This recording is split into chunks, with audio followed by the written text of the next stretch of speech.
시간이 되었습니다. 우리 함께 신앙 고백하심으로 수요 예배 하나님께 올려드리겠습니다. 전능하사 천지를 만드신 하나님 아버지를 내가 믿사오며 그 외아들 우리 주 예수 그리스도를 믿사오니 이는 성령으로 잉태하사 동정녀 마리아에게 나시고 본디오 빌라도에게 고난을 받으사 십자가에 못 박혀 죽으시고 장사한 지 사흘 만에 죽은 자 가운데서 다시 살아나시며 하늘에 오르사 전능하신 하나님 우편에 앉아 계시다가 저리로서 산자와 죽은 자를 심판하러 오시리라. 성령을 믿사오며 거룩한 공예와 성도가 서로 교통하는 것과 죄를 사하여 주시는 것과 몸이 다시 사는 것과 영원히 사는 것을 믿사옵나이다. 아멘. 찬송가 491장 우리 함께 찬양하겠습니다. 저 높은 곳을 향하여 날마다 나아갑니다.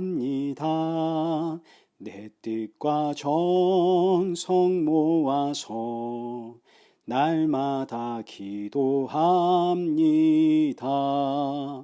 내 주여 내 맘 붙드사 그곳에 있게 하소서.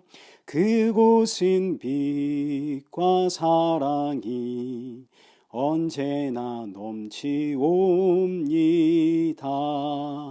괴로움과 죄가 있는 곳 나 비록 여기 살아도 빛나고 높은 저곳을 날마다 바라봅니다.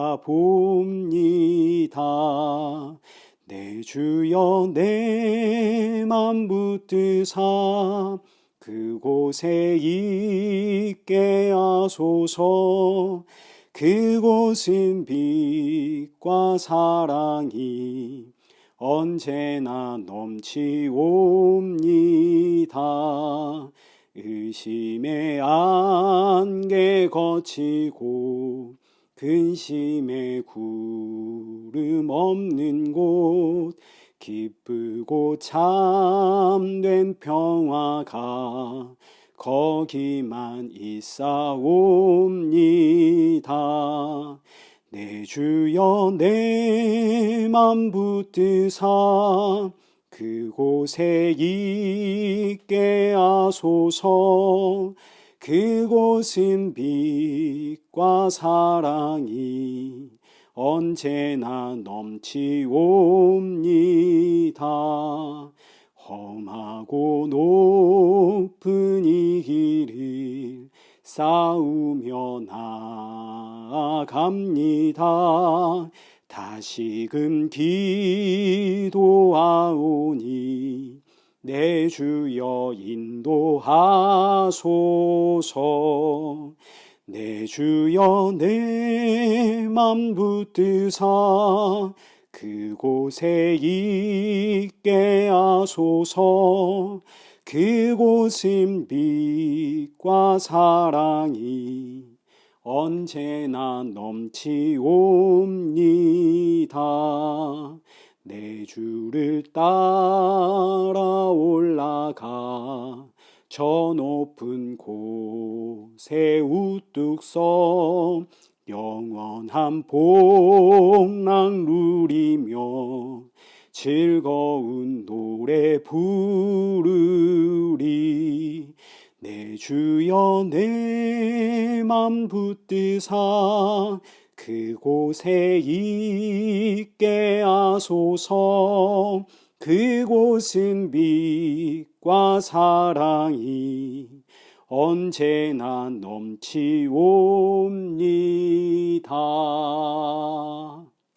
기도하겠습니다. 참 좋으신 하나님 아버지, 오늘도 수요 예배로 인도하여 주심에 감사를 드립니다.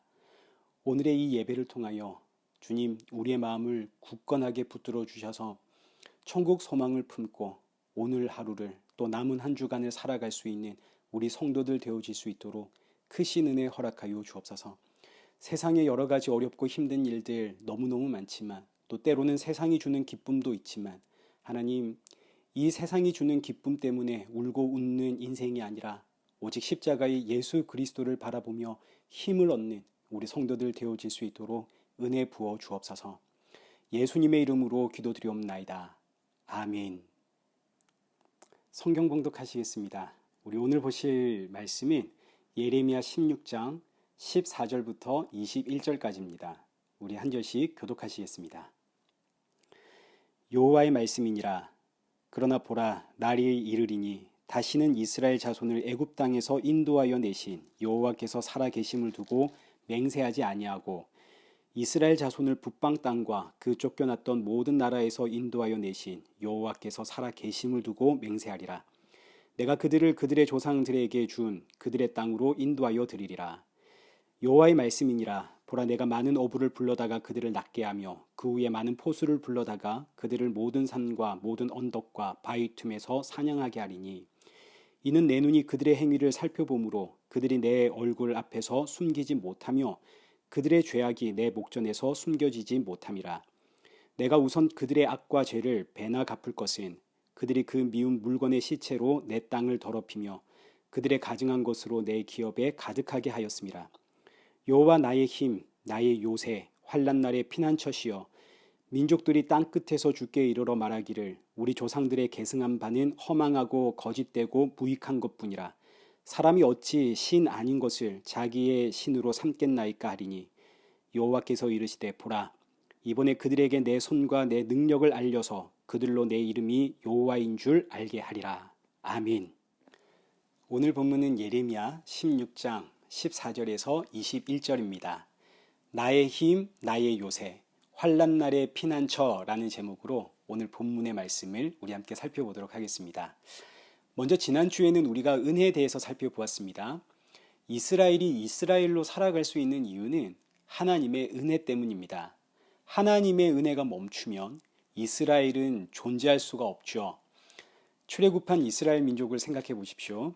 400년을 애굽에서 종살이를 할 때 하나님께서 아브라함과의 그 언약을 기억하시고 이스라엘을 애굽에서 구원해 내십니다.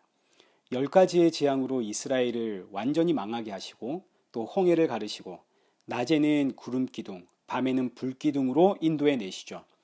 그리고 하나님께서 율법을 주시는데 율법을 주신 이유는 이스라엘 백성들이 얼마나 죄악 가운데 살고 있는 인생인가를 알게 하기 위함입니다. 율법을 주실 때 이미 이스라엘 백성들은 그 율법의 내용을 다 받았습니다. 나 외에 다른 신을 섬기지 마라. 다른 신의 형상을 만들지도 마라. 율법에 제일 먼저 등장하는 계명입니다. 이 율법 받고 나서 모세가 시내산에 그 언약의 중서 두 돌판을 받으러 올라갔을 때 그 사이에 이스라엘 민족들은 금송아지를 만들어서 이 금송아지가 우리를 애굽에서 인도하여 낸 하나님이다. 그리고 예배를 드립니다. 이스라엘 백성들은 나 외에 다른 신 섬기지 마라. 그 어떤 신의 형상도 만들지 말라. 이 계명을 뻔히 알고 있음에도 불구하고 금송아지를 만들어내죠. 그러니까 율법은 너희가 이렇게 너희 중심적으로 너희만 생각하는 죄인이야. 선악과 이유로 스스로 선과 악을 판단하여 결정하는 너희 그런 죄인들이야. 이걸 가르쳐 주는 것이 율법입니다. 그래서 사도 바울도 율법에 대해서 말할 때에 로마서 3장 19절 보십시오. 우리가 알거니와 무릇 율법이 말하는 바는 율법 아래에 있는 자들에게 말하는 것이니 이는 모든 입을 막고 온 세상으로 하나님의 심판 아래에 있게 하려 함이라. 그러므로 율법의 행위로 그의 앞에 의롭다 하심을 얻을 육체가 없나니 율법으로는 죄를 깨달음이니라. 율법으로는 죄를 깨닫는 겁니다. 그래서 하나님의 백성은 내가 사는 것은 정말로 하나님의 은혜 때문이구나. 이걸 율법을 통해서 알게 되는 거죠. 율법을 통해서 하나님의 은혜를 배우게 되고 하나님의 은혜를 알게 되는 겁니다. 자, 그런데 오늘날 문제는 은혜를 아니까 이제 율법은 더 이상 필요 없는 것 아닌가. 이런 생각을 하시는 분들이 계십니다. 여러분, 그렇지가 않습니다. 율법과 은혜의 관계는 밥그릇과 밥의 관계와 비슷하다 생각하시면 됩니다. 율법은 은혜를 담는 그릇입니다. 밥그릇이 없으면 밥을 담을 수가 없죠. 밥은 있는데 그릇이 없으면 그게 무슨 의미가 있습니까? 담을 것이 없는데. 마찬가지입니다. 은혜를 알았다면 율법은 필요 없는 것이 아니라 이 은혜를 담는 그릇이 율법이기 때문에 율법이라는 그릇이 있기에 은혜를 알게 되고 이 은혜를 율법이라는 그릇에 담을 수가 있는 겁니다. 그래서 은혜를 알면 이 은혜를 알 수 있도록 만들어준 율법이라는 그릇이 너무너무 귀한 거죠. 이에 대한 말씀이 요한복음 23장 23절에 기록되어 있는 11조에 대한 이야기입니다. 23절 보십시오. 화 있을진저 외식하는 서기관들과 바리새인들이여, 너희가 박하와 회향과 근체의 11조는 들이되 율법에 더 중한 바 정의와 긍휼과 믿음은 버렸도다. 그러나 이것도 행하고 저것도 버리지 말아야 할지니라. 자, 지금 이게 무슨 이야기냐면 11조는 율법입니다. 지금 이스라엘 백성들은 이 율법만 붙잡고 있습니다. 율법은 하나님의 은혜를 알게 하는 도구인데 하나님의 그 은혜는 모르고 이 은혜에는 관심이 없고 그저 율법만 붙잡고 있는 거죠. 율법보다 훨씬 더 귀한, 율법과는 비교 자체가 안 되는 은혜는 모르고 율법만 가지고 있는. 그러나 이어지는 말씀은 뭐냐면 이것도 행하고 저것도 버리지 말지니라. 이게 무슨 이야기인가요? 하나님의 은혜를 알았다고 율법은 필요 없는 것으로 생각하지 말라는 뜻입니다. 은혜를 알았지만 은혜를 알게 하고 은혜를 담는 그릇인 율법이기 때문에 이것도 행하고 저것도 버리지 마라. 그래서 은혜를 아는 성도는 율법을 귀하게 여기고 율법은 곧 이 성경 말씀 아닙니까? 그래서 성도는 이 성경 말씀을 주야로 묵상하며 하나님의 은혜를 이 율법이라는 그릇 안에다가 담는 겁니다.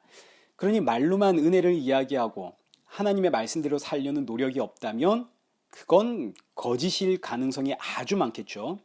반대로 은혜를 알면 절로 말씀대로 살기 위한 노력들이 나오게 됩니다. 이건 너무너무 자연스러운 겁니다. 그러나 보십시오.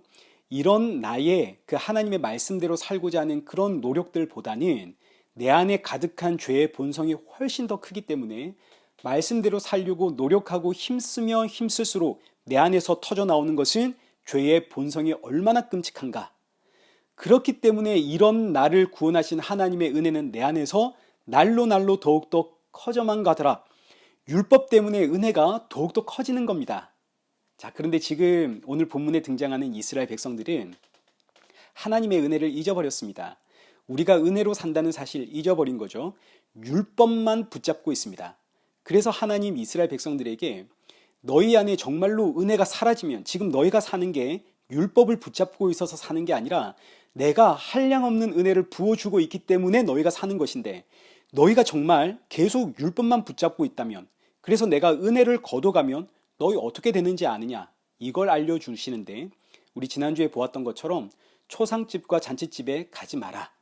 초상집, 잔치집 하나님의 은혜가 사라지면 초상집도 의미가 없고 잔치집도 의미가 없는 겁니다.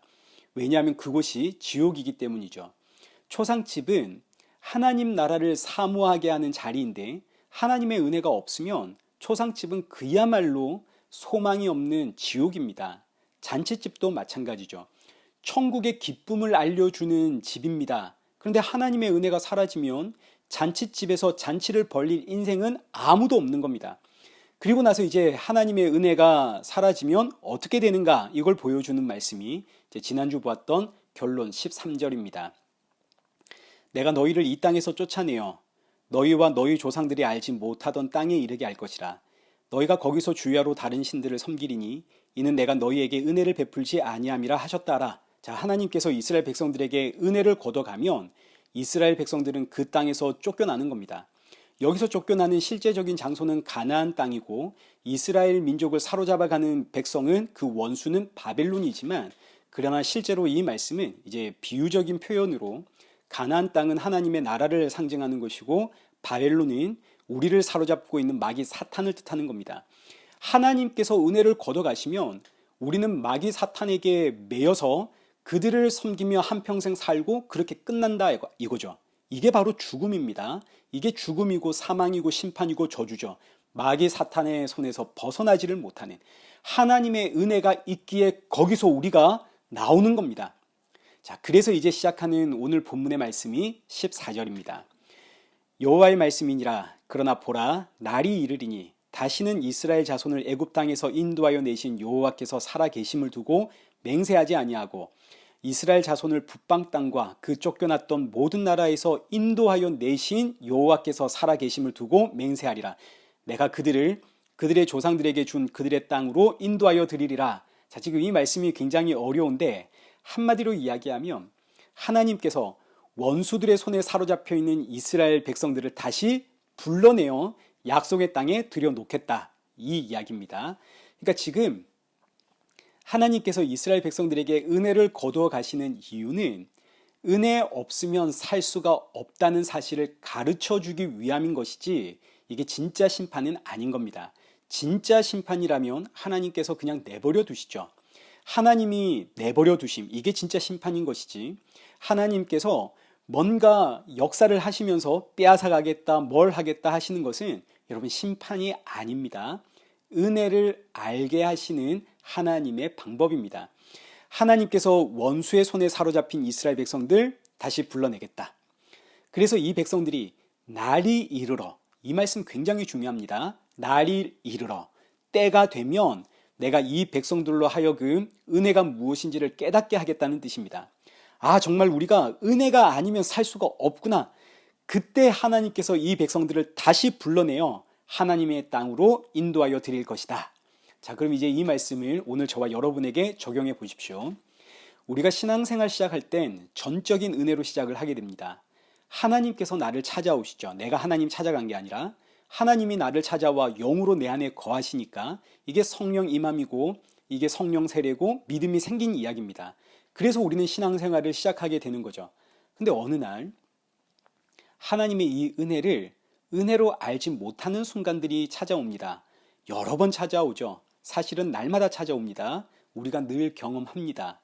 우리는 워낙에 이 세상에 뿌리를 내리고 살아가고 있기 때문에 내가 하는 일이 잘 되고 좋은 일이 생기면 은혜가 크다, 하나님의 은혜입니다 라고 고백을 하고, 이 세상에서 자꾸 힘든 일이 생기고 원치 않는 일들이 생기면 원망이 나오는, 대체 하나님의 뜻은 뭡니까?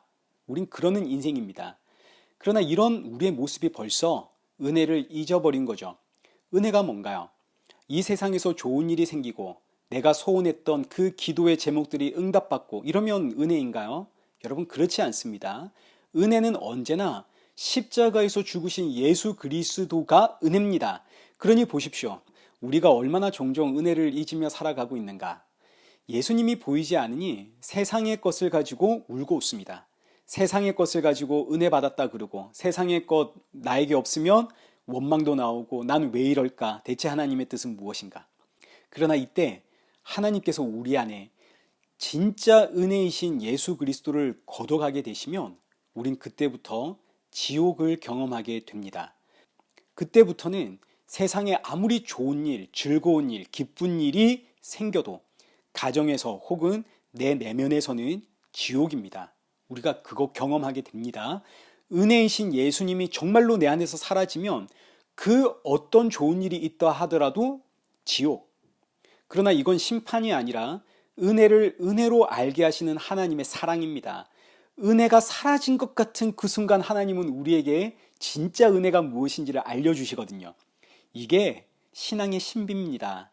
아마 여러분도 다 경험해 봤을 겁니다. 예수님과 그 십자가가 얼마나 귀하고 복된 은혜인지, 세상이 주는 그 기쁨과 즐거움은 정말 잠시 잠깐이고 그거 아무리 나에게 주어줘도 진짜 기쁨은 내 안에 없더라. 우리 이거 여러 번 경험하며 살아가지 않습니까? 그래서 히브리서 12장 5절에 이런 말씀이 있는 겁니다. 내 아들아, 주의 징계하심을 경히 여기지 말며 그에게 꾸지람을 받을 때에 낙심하지 마라. 주께서 그 사랑하시는 자를 징계하시고 그가 받아들이시는 아들마다 채찍질 하심이라 하였으니 너희가 참음은 징계를 받기 위함이라. 하나님이 아들같이 너희를 대우하시다니 어찌 아버지가 징계하지 않는 아들이 있으리요. 징계는 다 받는 것이거늘 너희에게 없으면 사생자요 친아들이 아니니라. 여기서 징계는 사랑입니다. 이때 징계는 마치 은혜를 거두어 가심과 같아서 남들이 보기에는 아무리 나에게 좋은 일, 기쁜 일이 있다 하더라도 사실 나는 지옥입니다. 그러나 이 징계는 하나님의 사랑으로, 이 징계를 통해서 성도는 세상이 주는 것이 아니라 하나님이 주시는 그 은혜, 예수 그리스도와 그 십자가를 바라보게 되고 아, 난 정말로 예수님이 아니면 살아갈 수 없는 인생이구나 하는 이 고백을 만들어내십니다. 그러니 사랑하는 성도 여러분, 오늘 여러분을 괴롭히고 고통스럽게 하는 일들이 있다면 이 징계는 십자가의 예수님을 바라보게 하시는 하나님의 은혜라는 사실, 여러분 꼭 기억하십시오. 이런 징계를 통해서, 나의 어렵고 힘듦을 통해서 나의 유일한 소망이 예수님 뿐임을 알게 하십니다. 아무리 어렵고 힘들어도 십자가의 예수님 보이면 우리는 그 순간 웃을 수 있고 감사할 수 있고 평안을 누릴 수 있습니다. 여러분, 이건 정말 제가 뼈저리게 경험을 했고, 그리고 지금도 수시로 경험하고 있는 중이기 때문에 정말 자신 있게 말씀드릴 수 있습니다. 제 안에 있는 어려움과 고통과 아픔, 여러분들에게는 말해드릴 수 없지만 정말 나를 고통스럽고 힘들게 하는 그 일들 가운데 십자가의 예수님 바라보면, 그 예수님 생각하게 되면 그 순간만큼은 웃을 수 있고, 그 순간만큼은 이거 아무것도 아니고 감사할 수 있고, 또 이 한 주를 버틸 수 있는 힘이 생깁니다. 정말 그렇습니다. 그러니 사랑하는 성도 여러분, 징계는 십자가 예수님 바라보게 하시는 하나님의 사랑입니다. 은혜가 없는 그때에, 정말 은혜가 없다 여겨지는 바로 그때가 바로 은혜를 부어주시는 순간이라는 거 여러분 기억하십시오. 이 순간이 얼마나 귀하고 값진지, 이제 다시 오늘 본문 14절 보십시오. 보라, 날이 이르리니 다시는 이스라엘 자손을 애굽 땅에서 인도하여 내신 여호와께서 살아 계심을 두고 맹세하지 아니하고 이스라엘 자손을 북방 땅과 그 쫓겨났던 모든 나라에서 인도하여 내신 여호와께서 살아 계심을 두고 맹세하리라. 이게 말씀이 어려운데 이게 무슨 이야기냐면, 원래 이스라엘 백성들에게 있어서 가장 큰 축복은 애굽에서 하나님이 우리를 인도하여 냈다입니다. 그래서 이스라엘은 애굽에서 우리를 인도해낸 하나님의 이름, 그 여호와의 이름을 최고로 여겼습니다. 근데 이제는 애굽에서 우리를 인도하여 내신 여호와 하나님이 아니라 너희를 북방 땅과 그 쫓겨났던 모든 나라에서 인도하여 내신 여호와의 이름이 최고다, 이렇게 가르쳐 주시는 겁니다. 애굽에서 인도하여 낸 것은 구원을 이야기합니다. 그러나 북방 땅과 그 쫓겨났던 모든 땅에서 인도하여 냈다는 것은 은혜를 모르는 백성들에게 은혜를 은혜로 알게 하심을 뜻하는 겁니다. 그러니까 여러분, 구원의 하나님보다 더 크고 중하고 복된 이름이 은혜를 알게 하시는 여호와 하나님이라는 이야기입니다. 그러니까 성도, 하나님의 백성에게는 구원이 중요한 것이 아니라 은혜가 중요하다는 이야기입니다. 구원을 베푸시는 하나님이 아니라 은혜를 베푸시는 하나님. 왜냐하면 은혜가 없으면 구원도 없는 겁니다. 은혜가 왔기에 구원이 있는 겁니다. 구원은 그 자체로 존재할 수가 없습니다. 언제나 은혜가 있기에 구원이 따라오는 거죠. 그래서 구원의 하나님이 아니라 은혜의 하나님, 이게 훨씬 크고 중요한 것이다, 이걸 가르쳐 주는 게 14절 15절의 말씀입니다. 은혜를 은혜로 알게 하시는 하나님이 진짜다. 오늘도 내 눈에 십자가의 예수님 바라보게 하시는 하나님, 이게 진짜라는 겁니다. 그래서 성도에게 있어서의 최고의 순간은 십자가의 예수 그리스도가 보이는 순간입니다. 여기에 하나님의 사랑이 있고 이것이 진짜 하나님의 은혜입니다. 16절에서 18절의 말씀은 우리가 얼마나 죄악된 인생인가, 우리가 얼마나 심판받아야 할 인생인가를 우리에게 다시 한번 알려주는 말씀입니다. 16절과 18절 보십시오.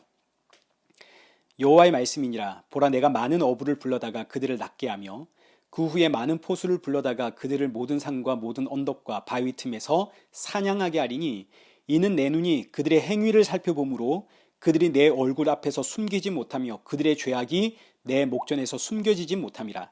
내가 우선 그들의 악과 죄를 배나 갚을 것은 그들이 그 미운 물건의 시체로 내 땅을 더럽히며 그들의 가증한 것으로 내 기업에 가득하게 하였음이라. 자, 지금 하나님의 은혜가 사라지면 우리는 어떻게 되는가를 이야기하는 겁니다. 우리는 마치 어부가 물고기를 낚듯이, 그리고 포수가 짐승을 사냥하듯이 우린 전부 그렇게 심판받을 수밖에 없는 인생이라 이거죠. 왜냐하면 하나님이 우리의 행위를 보고 계시거든요. 우리의 행위는 심히 죄악된 행위입니다. 그래서 우리는 하나님의 심판을 받을 수밖에 없다. 그러나 이런 우리에게 하나님은 여기 19절의 말씀처럼 나의 힘이고 나의 요새고 환난 날에 피할 반석이 되신다. 하나님의 은혜로 우리가 산다는 이야기입니다. 은혜가 없으면 어부가 낚시를 하듯 물고기를 낚듯 그리고 포수가 짐승을 사냥하듯 우린 전부 그렇게 심판받을 인생인데 하나님의 은혜가 임하기에 우리가 산다 이거죠. 그래서 20절에 고백이 나오는 겁니다. 우리가 어찌 하나님 외에 다른 신을 섬기리요. 이 고백이 그래서 나오는 거죠. 그래서 21절 이제 오늘의 결론입니다. 여호와께서 이르시되 보라 이번에 그들에게 내 손과 내 능력을 알려서 그들로 내 이름이 여호와인 줄 알게 하리라. 여기서 여호와라는 이름은 언약의 하나님이라는 뜻입니다.